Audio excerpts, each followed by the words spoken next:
Yo me planteo varias cuestiones. Es un tema que quizás nos interesa analizar como ciudadanos, ¿no? ¿Cómo es posible que después de 30 y tantos años de democracia, el olvido, la impunidad, todavía sigan campando por sus respetos? Yo creo que hay una cuestión clave aquí, ¿no? Y tiene que ver con el tema de la transición, pero también con el tema de la monarquía. Como ya se ha dicho en varios textos, ya hay un par de ellos muy buenos publicados, la transición no fue ese cuento de hadas que nos contaron de un pacto entre los nietos de los vencedores que de pronto se volvieron demócratas. Fue otra cosa. La imposición de la amnistía, de la ley de amnistía, claro, porque estos delitos de lesa humanidad que acabo de leer son imprescriptibles, no pueden prescribir nunca. O sea, lo digo porque lo que voy a decir a continuación, ¿no? Hay una convención sobre la imprescriptibilidad de los crímenes de guerra que tiene el máximo rango internacional, que dice que los crímenes de guerra, tal y como Nuremberg define, lo que acabo de leer, son imprescriptibles cualquiera que sea la fecha en que se hayan cometido. Sin embargo, el artículo primero de la ley de amnistía del 77 dice: todos los actos de intencionalidad política, cualquiera que fuese su resultado, ahí están los asesinatos, las violaciones, las matanzas, las persecuciones, cualquiera que fuese su resultado, tipificados como delitos y faltas realizados con anterioridad al día 15 de diciembre del 76, quedan amnistiados. Esto es incompatible con esto, que es una ley internacional de rango superior. Incompatible. Otra pregunta: ¿cómo es posible que todavía no se haya derogado parcialmente esta ley de amnistía con este primer capítulo que es totalmente antidemocrático, que no resiste el mínimo estándar democrático? ¿Y cómo es posible que no se hayan anulado todavía los juicios sumarísimos? De manera que Blas Infante sigue siendo todavía un condenado oficialmente, además de ser el padre de la patria andaluza. La verdad es que son cosas que tienen difícil respuesta y nos hemos acostumbrado a convivir con ellas, quizás excesivamente, ¿no? Pero, como decía hace un momento, desde mi punto de vista la cuestión tiene una triple respuesta hipotética, ¿no? Porque evidentemente yo no tengo la respuesta. Yo recuerdo cómo vivimos la transición. Yo veo que aquí algunos son ya de mi edad y algunos incluso mayores, lo cual no es fácil ya. Y claro, yo estaba entonces en la Facultad de Historia en Córdoba y evidentemente la transición se vivió y la amnistía, pedíamos amnistía y libertad, hacíamos la sentada aquella, ¿no?, en los claustros. ¿Por qué? Pero la amnistía que pedíamos no era la de los verdugos. La amnistía que pedíamos era la de los sindicalistas, de los trabajadores, de los comunistas, de los socialistas, de los anarquistas, de los que estaban, de los ciudadanos, de las asociaciones de vecinos, de los que estaban encarcelados por defender la democracia. ¿Sabes? Por un lado, todo el mundo quería que, como fuera, esta gente saliera, o saliera. Alguno también estuvo unos días en la cárcel. Claro, lo que pasa es que a partir de ahí, la manipulación extrema que hizo de eso, digamos, el poder judicial, el marco legal de la nueva democracia, que es materialmente el mismo, lo mismo pasaron del top directamente al Tribunal Supremo en muchos casos. Lo mismo que estamos juzgando a los obreros, pasaron directamente al Tribunal Supremo de la nueva democracia española. Esa interpretación, esa lectura de la amnistía fue la que, digamos, fundamentó la impunidad y el olvido. Pero hay una segunda cuestión, ¿no? Y es que tiene que ver con la correlación de fuerzas de la propia transición. Esto, en parte, se aceptó porque la correlación de fuerzas, que como el marxismo lo hizo perfectamente, era absolutamente, yo diría que desigual y desfavorable para los demócratas. La calle, a base de matanzas como los de Vitoria, como los obreros granadinos, etcétera, etcétera, la calle fue retomada, la frase famosa de Fraga, la calle es mía, fue retomada por los franquistas, por el poder, por el Estado. De la calle fue, en buena medida, expulsada a la izquierda, brutalmente, a base de disparos y a base de torturas y a base de violencia extrema. Eso por un lado. Por otro, la división de la propia izquierda en la Junta Democrática y en la Plataforma Democrática, que fue algo, desde mi punto de vista, fatal para el bloque de una izquierda potente que apostara por lo que se planteaba. Lo que se planteaba era muy claro. Era una asamblea constituyente, que hubiera un gobierno provisional que controlara las elecciones y un referéndum sobre monarquía o república. Todo eso fracasó porque la izquierda, y no quiero ahora aquí, en fin, no quiero entrar en que tuvo más culpa, no quiero entrar en eso. Pero en fin, estaba la Junta Democrática, se inventó la plataforma, luego llegó la plataforma ya muy tarde, poco antes de la propia Constitución, y esa debilidad de la izquierda está en la base del trágala histórico que supuso esta ley de amnistía y que supuso, digamos, la conformación de un discurso de impunidad y de olvido. Y no olvidemos la amenaza militar,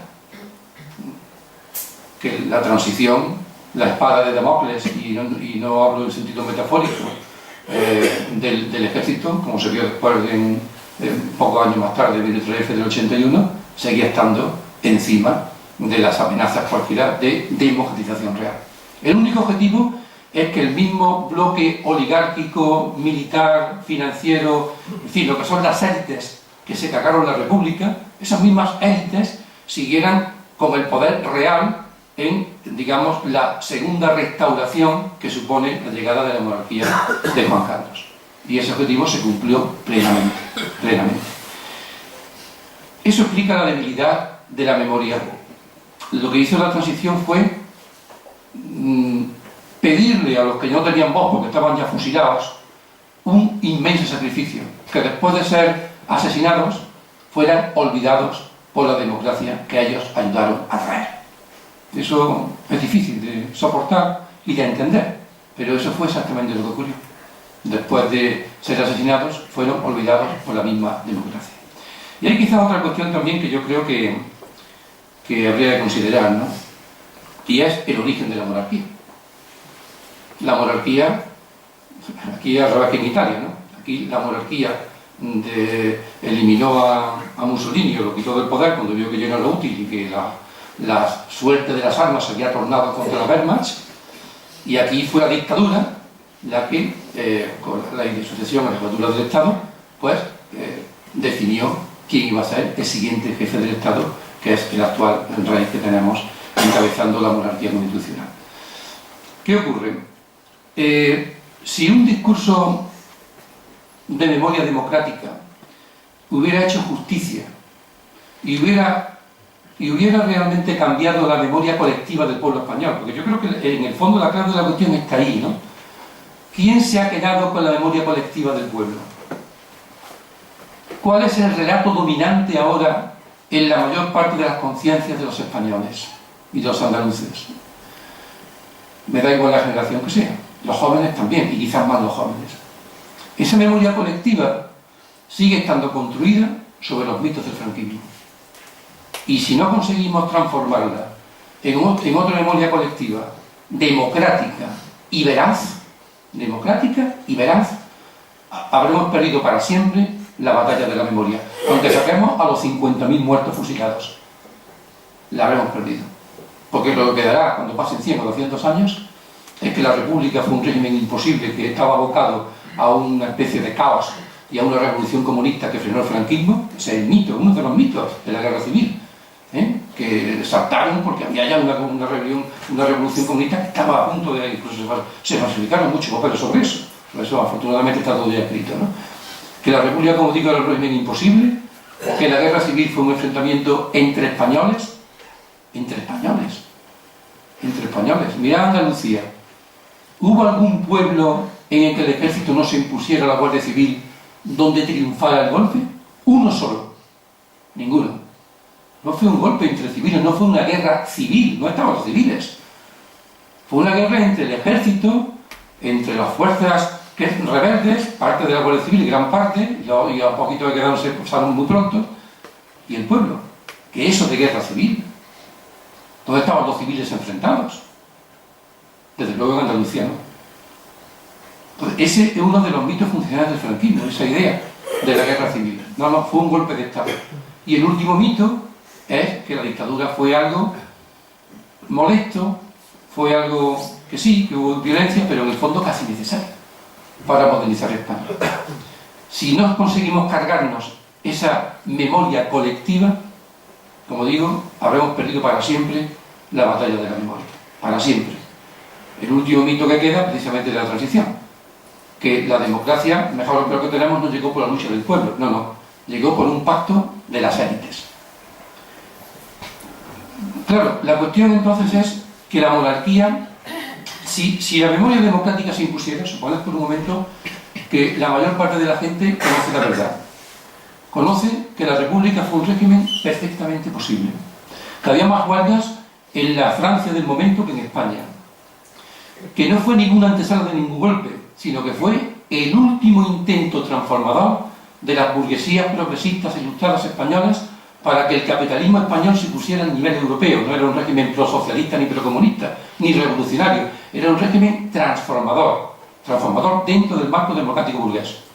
Lo que la República intentaba hacer es la revolución democrático-burguesa que se había hecho antes, los 100 años anteriores, en toda Europa. Por tanto, cierra un ciclo, no lo abre. Cierra el ciclo de regeneracionismo, que también en parte de la derecha, porque Maura en el fondo era regeneracionista. Y cierra el ciclo de los intentos de transformación de la estructura social, de la oligarquía, del atraso económico de un capitalismo que era un capitalismo rentista, casi feudal, preindustrial. Eso es lo que era la República, no otra cosa. Si eso realmente, digamos, se encarna en la mentalidad social colectiva, estos son vasos comunicantes. La pregunta que podríamos hacernos: ¿y por qué no se hizo un referéndum? ¿Y por qué se aceptó automáticamente la monarquía? Si la república no fue ese desastre de régimen que nos plantea. Por tanto, desde mi punto de vista, esta cuestión está en el fondo de la imposibilidad fáctica que hay de que la memoria realmente cumpla con sus objetivos de verdad, justicia y reparación. Porque hacer justicia histórica a la república es poner en cuestión, en el fondo, a cómo llegó aquí la monarquía que tenemos. De igual modo que plantear que la democracia llegó mediante la lucha social que nunca se interrumpió. Por eso la memoria democrática no es solo para las víctimas. Eso es una cuestión fundamental que queremos plantear desde que estamos aquí, desde que Izquierda Unida está en la dirección general. La memoria democrática es para las víctimas y para los resistentes. Nos importan más los resistentes que las víctimas, en cierto sentido, porque los resistentes son los que de alguna forma muestran el ADN, el hilo que nunca se rompió de lucha contra la dictadura, y están en la base de la autoestima democrática del pueblo español y andaluz, porque nos falta mucha autoestima democrática, de manera que la democracia no fue un regalito del monarca, sino que fue consecuencia en buena medida de nuestra propia lucha. Si eso se sabe, también perdería mucha credibilidad y mucha legitimidad pues el juancarlismo, porque digamos el activo fundamental que se le sitúa es el haber sido, digamos, el garante de la llegada de la democracia. Así que son dos cuestiones fundamentales. Para mí son, de alguna manera, el hilo que hay que romper para construir la memoria democrática. De alguna forma, reponer la verdad histórica sobre la República y, en segundo lugar, mostrar al pueblo el hilo de resistencia y de lucha que nunca llegó a romperse, ni siquiera en las peores circunstancias de represión, de tortura, de asesinatos, que, como saben muchos viejos comunistas en los años, y otros muchos ciudadanos, en los años 40 eran la característica fundamental. Aparte de otra cosa que José María conoce como nadie, que es la cuestión de la lucha guerrillera, que aquí en esta sierra me consta que duró muchísimo tiempo, más que en Sierra Morena, que yo la conozco también. Entonces, este panorama, la verdad es que, claro, esto lo que lleva a encerrar la memoria en el círculo vicioso de lo privado, de lo íntimo, de lo familiar, del dolor y del sentimiento. Cuando además de eso, la memoria tiene que ser memoria fértil, memoria de futuro, si no, tampoco nos sirve. La memoria tiene que ser una reafirmación política y pública de lo que supuso la República, de lo que supuso la resistencia antifranquista y de lo que sigue suponiendo la lucha de los trabajadores para conseguir un mundo más justo. Ese es el reto que tenemos todos. Entre otras cosas, porque el carácter privado e íntimo de la memoria tiene poco recorrido. Esta visión memorialista de cerrar el duelo de los familiares y las víctimas, le quedan, de los familiares de las víctimas, le quedan 5 o 10 años por razones biológicas. De manera que si no somos capaces de reconstruir el discurso de la memoria dentro de lo más político y más público, puede ocurrir que esta llama de la memoria, que tanto ha costado que se mantenga encendida, puede ocurrir que acaba apagándose. Para eso, ¿cuál es la solución? Yo no veo más que una solución. Y es que el Estado, y aquí el Estado es en parte la Junta de Andalucía, asuma de una vez el deber de la memoria. No hay otra solución. Asuma de una vez el deber de la memoria. Eso no quiere decir que los foros y asociaciones tengan menos cabida o que vayan a desaparecer. En absoluto, todo lo contrario. Se trata de potenciarlos, de ayudarlos, de dinamizarlos, de que tengan un papel muy activo en la difusión de la verdad histórica, pero el garante último, el responsable último de ejercer la respuesta a los derechos de verdad, justicia y reparación no son los foros, no son los familiares de las víctimas, no son las asociaciones, es el Estado democrático. Y durante demasiado tiempo ha mirado a otro lado ese Estado. De manera que ese es el objetivo fundamental. El ejemplo este de la carretera de Málaga a Almería, yo creo que es totalmente ilustrativo en este sentido. Por eso, yo bueno, soy un poco un especialista en la materia, hasta que no he llegado aquí no lo he conocido en profundidad. Es una de las cuestiones, ¿no? Yo creo que hacer que el Estado asuma este deber democrático pasa aquí, en este conjunto de actos que estamos aquí ahora mismo, digamos, de alguna manera rememorando y llevando efecto en este en concreto, pasa por convertir el éxodo de Málaga a Almería en un símbolo internacional de la lucha antifascista. Ese es el objetivo que tenemos que plantearnos. Convertir esto en un símbolo internacional, europeo, de la lucha antifascista, como lo es Guernica, o como lo es Treblinka, o lo que es Mauthausen, etcétera, etcétera. Yo no creo que seamos ambiciosos al decir eso, porque esto tiene todos los ingredientes. Miles y miles de víctimas. Si sumamos las víctimas de Málaga, si sumamos las víctimas de la carretera, las víctimas son de Málaga, de Granada, de la Almería que cayó después del hundimiento del Centro Republicano, tenemos más de 25.000 víctimas. Tenemos el primer ataque a población civil de la historia contemporánea de Europa, que se dice pronto. El primero. Nunca antes se habían atrevido a ametrallar impunemente a población civil inunida. Eso después crea un precedente que los nazis van a generalizar, desgraciadamente, por toda Europa. Pero este fue la primera ocasión. Tenemos todo eso. Y tenemos, por tanto, la definición de crimen de lesa humanidad. Y tenemos también un argumento perfecto para decir que la violencia republicana, cuando lo hubo, nunca pudo ser comparable con la violencia fascista. No hay nada parecido en lo que puede ser episodio de violencia republicana, nada comparable a esto, ni de lejos, ni en calidad, ni en cantidad. Por eso esto es un alegato fundamental para romper esta simetría moral a la que estaba aludiendo antes.